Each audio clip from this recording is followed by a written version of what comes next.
그가 여호와께 연합하여 그에게서 떠나지 아니하고 여호와께서 모세에게 명령하신 계명을 지켰더라.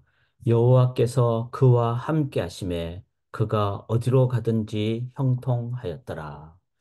살아계신 하나님, 지금도 우리와 함께 하신 하나님, 각 처소에서 함께 하신 하나님, 그 하나님 의지하고 그 하나님 따라감으로 오늘도 생명의 길, 능력의 길, 바른 길, 모든 상황 속에서 하나님 나라 건설하는 길 걸어가게 인도하여 주시옵소서. 주만 바라보며 살아계신 예수 그리스도의 이름으로 간절히 기도드리옵나이다. 아멘. 귀한 하루를 주신 하나님을 기억하며 찬양으로 하루를 시작하도록 하겠습니다.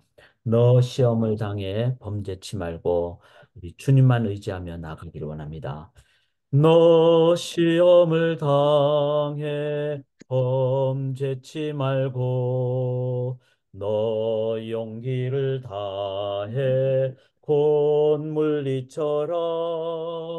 너 시험을 이겨 새 힘을 얻고 주 예수를 믿어 늘 승리하라.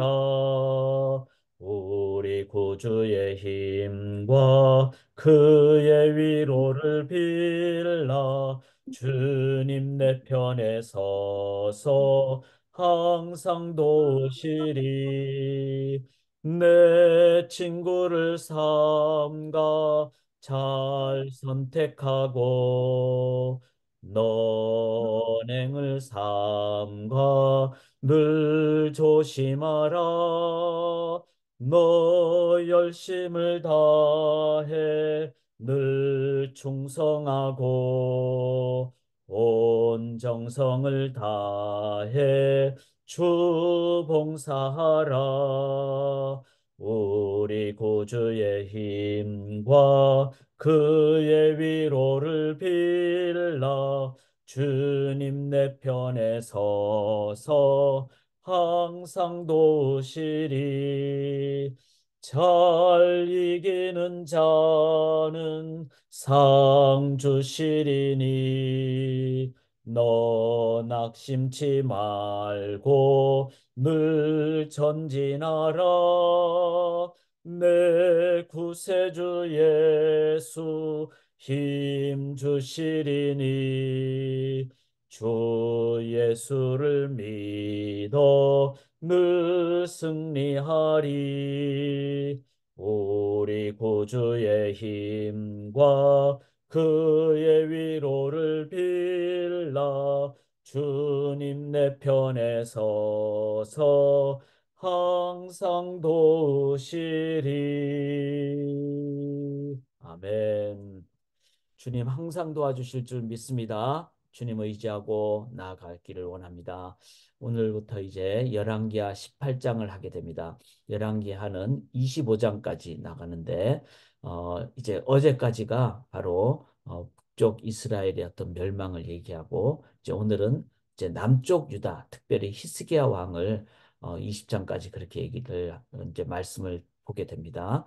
히스기야 왕 때는 이제 아시리아 북쪽 어, 이스라엘의 아주 가장 그 참 어려움의 대상이 됐던 그 아수르가 이제 남쪽 유다까지도 침공하는 그런 내용이 되겠습니다. 그래서 오늘 이 말씀을 붙잡고 저희가 함께 나가기를 원하며 어, 북쪽은 호세아 왕으로서 끝나지만 남쪽은 이제 히스기야 왕부터 이제 계속해서 그 바벨론 멸망까지 하나님 계속 한 왕조로 유다 왕조로 그렇게 인도를 하십니다. 오늘 저희가 꼭 기도를 함께 할 수 있기를 원합니다. 우리 애나브 연합 사경회가 저녁 7시 반에 그래서 우리 기도해 주시고 애나브의 모든 성도님들이 이 생명강 하나님의 그 생수의 강으로 인도함 받는 귀한 시간 되도록 우리 함께 기도해 주시고 함께 해 주시는 다 모여서 하나님 나라를 같이 건설하는 귀한 시간이 되기를 원합니다. 자, 오늘 이제 히스기야 왕을 보면서 이렇게 제목을 잡았습니다. 모든 상황 속에서 주를 바라볼지라. 그렇죠. 모든이란 말은 좋을 때도 어려울 때도 힘들 때도 처음부터도 중간에도 끝날 때도 어떤 상황 속에서든지 그런데 우리가 상황이 좋으면 교만해서 하나님 떠나기가 쉽죠. 또 상황이 너무 어려우면은 하나님 붙잡지만 또 너무너무 어려우면은 하나님을 바라보기 힘들 때도 있습니다. 또 그러다가 또 좋아지면은 또 갑자기 또 하나님 안 바라보게 되죠. 자, 그래서 오늘 제목은 그 상황이 어떠하든지 주를 바라볼지라. 그 다음에 또 하나는 잘 되면은 나도 바라보게 돼요. 내가 자기를 막 드러내려고 하는. 그래서 주만 바라볼지라. 제가 이렇게 좀 제목을 달았습니다. 우리들이 이 의미를 한번 기억하시면서 오늘 열왕기하 18장을 우리가 보시는데 첫 번째는 히스기야 왕이 되었을 때 어떡합니까? 여기 3절에 보면은 히스기야가 조상 다윗의 모든 행위와 같이 다윗은 인간 다윗이라는 의미보다는 다윗이 하나님을 잘 섬기는 측면도 있었지만 그가 이렇게 밧세바와 범죄하는 것도 있었죠. 그런데 범죄한 상황은 나쁘지만 범죄한 것을 깨달았을 때 그가 철저하게 회개한 그런 의미에서 다윗이 완벽한 인간이다 이렇게 표현한 것이 아니라 다윗도 부족한 인간의 모습이었지만 그가 부족했을 때 회개하고 또 하나님께 영광 돌리고 고난이 많아도 끝까지 하나님 붙잡고 그런 그 신앙의 다윗 이렇게 다윗을 이제 후대 왕들은 기준을 삼았다는 겁니다. 자, 우리가 어떤 사람을 딱 기준으로 삼을 때는 그 사람이 완벽해서 그렇게 삼을 수는 없죠. 그런 사람도 없고 아무리 사람이 훌륭해도 사람을 그렇게 완벽한 사람으로 그렇게 우리가 기준 삼아서도 안 됩니다. 단 하나 신앙의 사람을 기준 삼아야 되겠죠. 신앙이라는 것은 우리의 죄를 인정하고 예수 십자가 의지하고 온전하게 인도함을 받는 신앙의 그 다윗. 그래서 다윗의 모든 행위와 같이, 즉 다윗이 회개도 하고 그런 다윗의 모습과 같이 여호와께서 보시기에 정직하게 행하여. 그래서 다윗 이 히스기야는 하나님 앞에서 그 다음에 사절에 보면 산당들을 제거했다 그랬습니다. 자, 이 산당들은 그 이전에 어떤 왕들도 이거 제거하기 힘들었어요.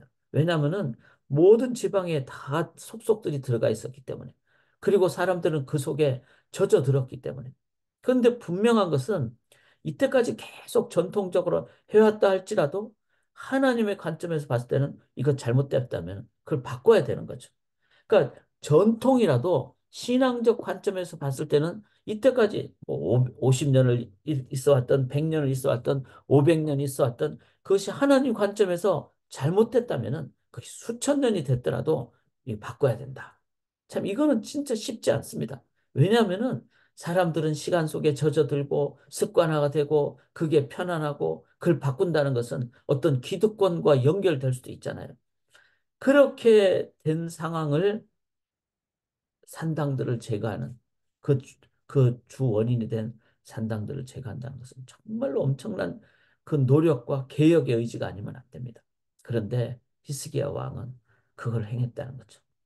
그렇게 행했다는 것은 바로 그가 하나님 앞에서 그래서 이게 6절에 보면 여호와께 연합하여 그에게서 떠나지 아니하고 여호와께서 모세에게 명령하신 계명을 지켰더라. 그는 철저하게 하나님 의지하며 나아가 하나님 떠나지 않으려고 해요.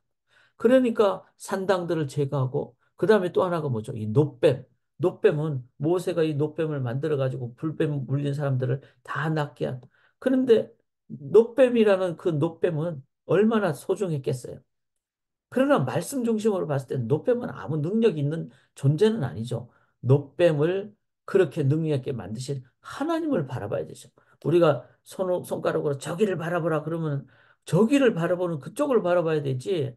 우리는 자꾸 손가락 끝을 바라보면 안 되잖아요. 근데 많은 사람들이 이 노뱀에 그게 눈이 가할 수가 있다는 거죠. 이것도 이제는 느사단이라 그러면서 이 노뱀을 다 없애버렸어요. 참, 이 히스기야 왕의 개혁은 전통이라든지 지금까지 사람들이 붙잡는 이런 그런 부분들을 이 개혁하기가 쉽지 않은데 히스기야는 여호와 하나님께 연합하고 그리고 또 하나는 아수르 왕을 배반하고 섬기지 아니야. 그러니까 옆에 강대국인 그 나라를 이렇게 섬기지 아니야. 정말 히스기야의 이 개혁의 관점, 하나님 앞에서의 관점. 자, 이것은요. 지금까지 잘해왔으니까 개혁적이야.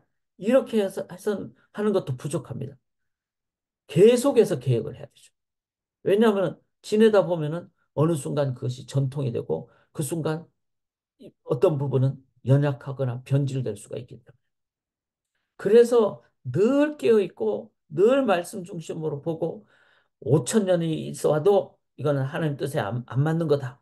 이러면은 5천 년이든 뒤집어 엎는 개혁하는 이런 자세. 참 우리가 지금 신앙생활하는 삶의 모습이나 교회 안에서 이런 부분이 있을까요? 없을까요? 저는 당연히 많다고 생각합니다. 어쩌면 우리가 너무 익숙하기 때문에 그걸 잘 못 볼 수도 있고 또 지금까지 해왔기 때문에 그것 자체가 이제 변화를 준다는 것은 참 부담도 되기도 하고 힘이 들기도 하고 그러나 히스기야는 그 일을 행했다는 거. 자, 왜 모든 상황 가운데 몇 년이 돼도 몇십 년이 돼도 몇백 년이 돼도 어떤 시간 속에서도 주만 바라볼 때 개혁을 할 수 있다는 것이죠. 자, 이거 참 우리가 기도할 수 있기를 원합니다. 자, 이런 상황에서 북쪽 이스라엘을 얘기를 하는데 9절에 보면은 이제 북쪽에는 호세아가 마지막 왕이잖아요. 근데 결국 아수르 왕에게 이제 사로잡혀서 이제 멸망하게 됩니다. 그 이유를 뭐라 그러죠? 12절에 이는 그들이 하나님 여호와의 말씀을 듣지 아니하고 그의 언약과 여호와의 종 모세가 명령한 모든 것을 따르지 아니하였더라. 즉 북쪽 이스라엘의 가장 큰 문제는 여로보암이 단에 세운 금송아지 또 바알과 아세라 이런 하나님의 말씀 중심에서 벗어났다는 거예요. 그래서 결국 우리가 행해야 될 것은 기준이 있어야 됩니다.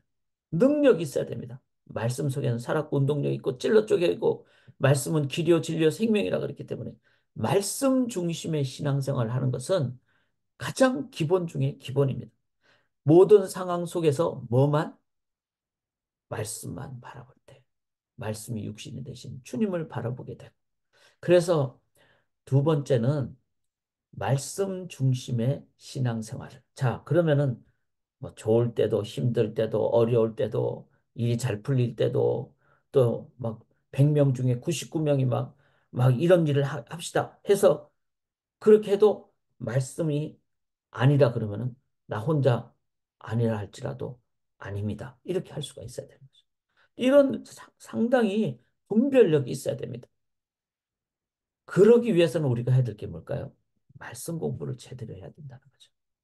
그래서 저희 교회가 말씀을 떠나거나 말씀 공부가 약해지거나 말씀에 대한 묵상이 약해질 때 그때는 위험한 상황입니다. 그래서 우리가 말씀을 잘 배우고 공부하는 그런 교회가 되도록 이걸 그래서 이제 그 중에 하나가 주일 설교죠.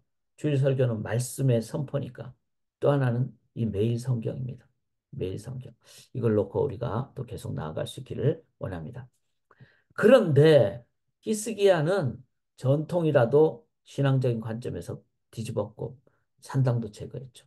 그 다음에 북쪽 이스라엘이 그렇게 잘못했지만 남쪽은 말씀 중심으로 계속 하려고 하고 그런 노력을 했죠. 그러나 또 하나는 이런 모든 상황이라고 제가 한 이유는 이렇게 잘 돼도 외적인 상황은 늘 어려움이 올 수 있다는 거예요. 여기 13절에 보면 히스기야 왕 제14년에 이렇게 나옵니다.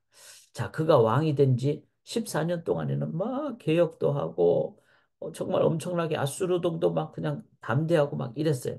근데 14년 정도 14년 정도가 됐으니까 이제 어느 정도 막 안정도 됐고 적응도 하고 막 이랬는데 그때가 됐을 때 아수르 왕 사네립이 올라서 유다 모든 경관성들을 쳐서 점령했어요. 자, 이 사네립이라는 왕이 강력한 왕이에요. 이 아수르는 항상 어디를 정복하고 싶은가 하면 애굽을 정복하고 왜냐하면 이집트가 그때 강력한 또 다른 강대국이었기 때문에 그래서 이집트를 정복하기 위해서는 지나가기 위해서는 블레셋도 지나가야 되고 그다음에 이 이스라엘과 유다도 지나가야 되는 거예요. 그런데 이 이스라엘이 이 유다가 계속해서 반항하고 막 그렇게 하니까 결국 저, 이 애굽을 정복하는 것에 방해가 되니까 이 사내립이 그러면은 유다 먼저 쳐야 되겠다. 그리고는 왜냐하면 아수르는 강대국이었거든요. 그러다 보니까 딱 와서 이제 견고한 성읍들을 점령했다 그러는데 역사가들의 기록에 하면은 46개 성읍을 점령을 했다고 합니다. 유다의 견고한 강한 성읍들을. 그러니까 그런 면에서는 왕이 이제 버티기가 힘들겠죠. 이 히스기야 왕이. 왜냐하면 강한 46개의 유다 성읍들이 점령이 되니까. 그러니까 이 상황이 됐을 때 히스기야가 그냥 아수르에게 그렇게 이제 일시적인 그 항복을 하게 되죠. 그리고 이렇게 아수르가 점령한 데서 물러가기 위해서 이제 성전과 왕궁 곳간에 있는 은을 다 주게 되는. 이거 이제 소위 말해서 조공을 바치게 되는 상황이 된 거죠. 자, 이 부분에 대해서는 성전의 곳간까지도 다 성전에 있는 부분까지도 다 줬다는 것은 히스기야가 인간적인 방법을 썼다는 것을 의미합니다. 그래서 여기 세 번째 위기의 상황 속에서도 자, 우리는 어려운 상황을 맞이할 수 있죠. 마귀가 계속 역사도 하고 그렇기 때문에 그런 상황 속에서도 죽으면 죽으리라. 내가 왕위에서 물러나면 물러나리라. 그런 마음으로 믿음의 자세를 가져야 된다는 거죠. 여기서 무너지니까 결국 나중에 어떻게 될까요? 아수르가 이제 점령하면은 그 다음에는 이방 신이 들어오겠죠. 이방 문화가 들어오겠죠. 그럼 결국은 제사장 나라의 역할을 못하게 됐죠. 열방에. 자, 반대로 히스기야가 이런 상황에서도 끝까지 그가 아수르에게 인간적인 방법을 하지 않고 끝까지 하나님 의지하면서 이제 백성들 함께 기도를 했더라면 저는 두 가지라고 생각합니다. 하나는 신앙의 정절을 지킨다고 생각합니다. 핍박을 당하고 어려움을 당하고 뭐 우리가 아시듯이 일제 치하에 교회들이 이제는 신사참배하라고 했을 때 그 막 교회 핍박이 얼마나 많았습니까? 교회 숫자도 줄어들고 막 교회 건물도 빼앗기고 그런 핍박을 당해도 신사참배를 안 했더라면은 신앙의 정절을 지켰을 겁니다. 이거는 우리가 앞으로도 이렇게 될 수 있다는 걸 기억하면서 신앙의 정절을 지키는 것이 우리가 핍박당해서 어려움을 겪는 것보다 더 중요하다. 이걸 꼭 기억을 해야 됩니다. 그래서 신앙의 정절을 지키죠. 두 번째는 이렇게 했을 때 하나님의 방법이 저는 이 말이라고 생각합니다. 자, 아무리 그 유다 나라가 어려워도 하나님께서는 그렇게 하셨잖아요. 그 하나님께서는 요아스, 요아스라는 1살 된 아기를 살려가지고 다 죽어도 그 요아스 한 명을 아시아의 자녀들이 다 죽어도 아달랴에서 다 죽어도 요아스 1살짜리를 살려가지고 7살 때 왕이 돼서 이어주셨잖아요. 그 하나님의 기적과도 같은 인도하심을 저희들이 믿는 것이 신앙입니다. 정절을 지키고 그 다음에 우리가 생각할 수 없는 하나님의 놀라운 방법으로 인도하신다. 이게 살아있는 신앙이죠. 그리고 그렇게 했을 때 신앙은 순수함을 유지하게 되고 이 땅에서 하나님을 증거하는 계기가 되는 겁니다. 자, 그런 면에서 모든 상황 속에서 주를 바라보시고 주만 바라보시고 참 이게 쉽지 않은 역사의 상황입니다. 그 강한 신앙 좋은 히스기야 왕도 이렇게 인간적으로 한 모습을 보일 수 있었다면 우리 또한 그럴 수 있기 때문에 쉽지 않습니다. 그래서 우리가 이 역사를 보면서 우리가 기도해야만 합니다. 자, 이 세 가지 전통이라도 개혁하고 변질됐다면 어떤 상황 속에서도 말씀 붙잡고 나갑시다. 위기의 상황 속에서도 우리는 신앙의 정절을 지키고 믿음으로 나갈 때 하나님의 인간의 생각을 뛰어넘는 기적적인 방법으로 인도하여 주실 줄 믿습니다. 기도하도록 하겠습니다. 살아계신 하나님, 모든 상황 가운데 주를 바라보고 주만 바라보고 주님의 능력과 주님의 마음으로 오늘도 삶의 곳곳에 나아가서 하나님 나라 건설하게 도와주시옵소서. 그 생명의 말씀이 오늘 연합 사경회를 통해서 연합의 전체 선포되게 도와주시옵소서.